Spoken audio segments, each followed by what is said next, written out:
வணக்கம் மக்களே. நமது வாழ்வின் பயன் எப்பொழுது நமக்கு கிடைக்கும் என கேட்கின்றோம். கோயிலுக்கு போனால் மட்டும் பலன் கிடைத்து விடுமா? உடற்பயிற்சி நிலையத்திற்கு போய் வேடிக்கை பார்த்து கொண்டிருந்தால் உடல் வலுவடைந்து விடுமா?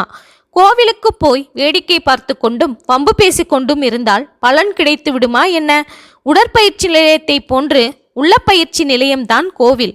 அங்கே முறைப்படி போக வேண்டும், முறையானதை செய்ய வேண்டும். சந்நிதியில் எல்லாம் நீயே என்று சொல்லி முழு சரணாகதியாக வேண்டும். அப்பொழுதுதான் இறைவனின் அருட்பார்வை நமக்கு கிடைக்கும். சலவைக்காரன் நமது அழுக்கு துணிகளை சுத்தமாக்கி திரும்ப நமக்கே கொடுப்பது போல இறைவன் நமது மனதை செம்மைப்படுத்தி நமக்கே திரும்ப கொடுப்பார். அதற்குரிய இடம்தான் கோயில். அங்கேதான் போய் ஆண்டவனை பிரார்த்தனை செய்ய வேண்டும். ஒவ்வொரு திருத்தலத்திற்கும் ஒரு சிறப்பு உண்டு. அங்கே போய் நாம் வேண்டிக் கொள்ள வேண்டும். இறைவன் நாம் கேட்டதை நிச்சயம் கொடுப்பார் என்கின்றனர் நமது பெரியோர்கள்.